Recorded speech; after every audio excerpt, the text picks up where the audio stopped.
Good evening. You've got to be tired after today. Please relax and have a good rest while listening to Grimm's fairy tales.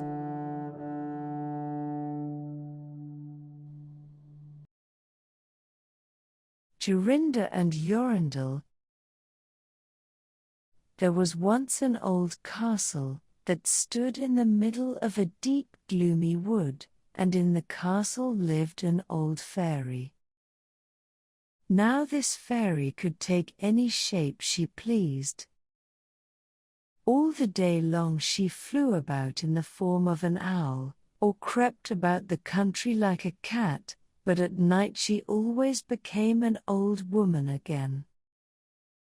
When any young man came within 100 paces of her castle, he became quite fixed, and could not move a step till she came and set him free, which she would not do till he had given her his word never to come there again. But when any pretty maiden came within that space she was changed into a bird, and the fairy put her into a cage, and hung her up in a chamber in the castle.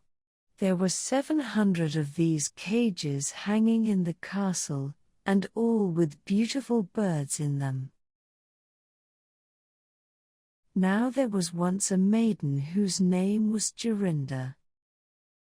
She was prettier than all the pretty girls that ever were seen before, and a shepherd lad, whose name was Jorindel, was very fond of her, and they were soon to be married.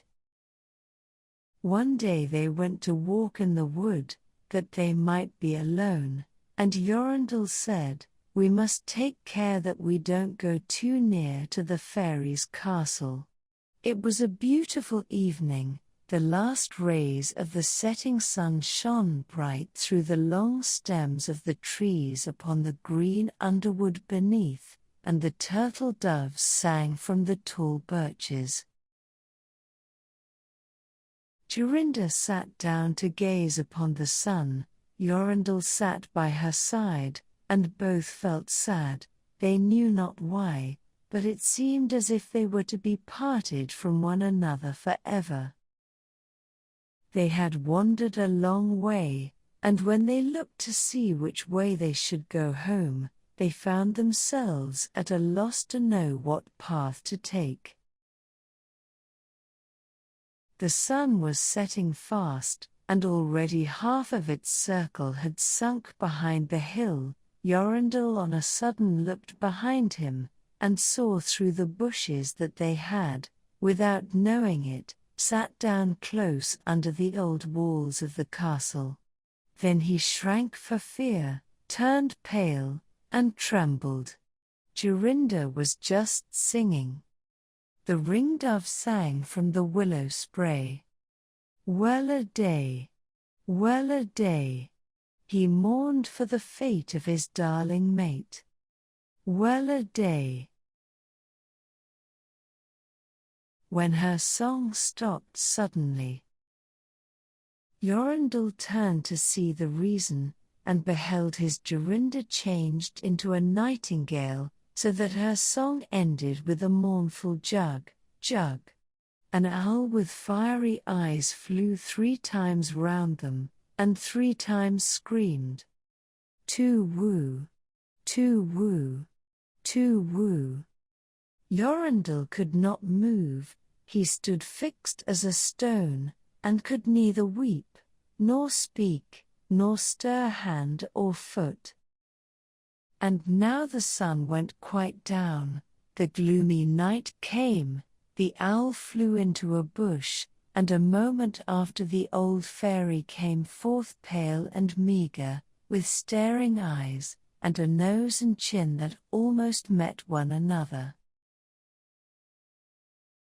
She mumbled something to herself, seized the nightingale, and went away with it in her hand. Poor Jorindel saw the nightingale was gone, but what could he do? He could not speak, he could not move from the spot where he stood. At last the fairy came back and sang with a hoarse voice, "Till the prisoner is fast." and her doom is cast. There stay, oh, stay, when the charm is around her, and the spell has bound her. Hie away, away. On a sudden Jorindel found himself free. Then he fell on his knees before the fairy, and prayed her to give him back his dear Jorinda, but she laughed at him, and said he should never see her again. Then she went her way. He prayed, he wept, he sorrowed, but all in vain. Alas! He said, what will become of me?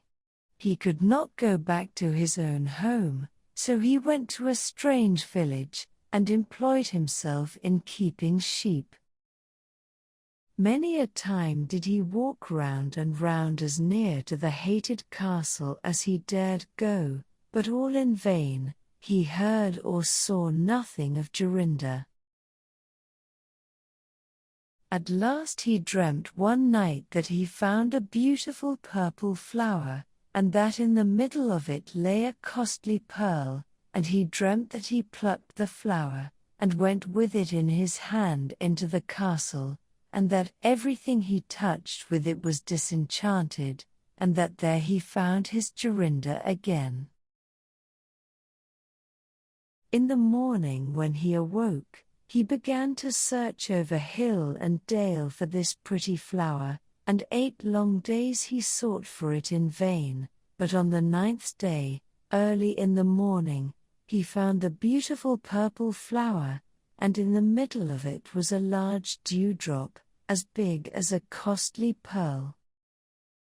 Then he plucked the flower, and set out and travelled day and night, till he came again to the castle. He walked nearer than 100 paces to it, and yet he did not become fixed as before, but found that he could go quite close up to the door. Jorindel was very glad indeed to see this. Then he touched the door with the flower, and it sprang open, so that he went in through the court, and listened when he heard so many birds singing. At last he came to the chamber where the fairy sat, with the 700 birds singing in the 700 cages. When she saw Jorindel she was very angry, and screamed with rage, but she could not come within 2 yards of him, for the flower he held in his hand was his safeguard. He looked around at the birds, but alas! There were many, many nightingales, and how then should he find out which was his Jorinda? While he was thinking what to do, he saw the fairy had taken down one of the cages, and was making the best of her way off through the door. He ran or flew after her, touched the cage with the flower, and Jorinda stood before him, and threw her arms round his neck looking as beautiful as ever, as beautiful as when they walked together in the wood. Then he touched all the other birds with the flower, so that they all took their old forms again, and he took Jorinda home, where they were married, and lived happily together many years, and so did a good many other lads, whose maidens had been forced to sing in the old fairies' cages by themselves, much longer than they liked. Have a good night. Sweet dreams.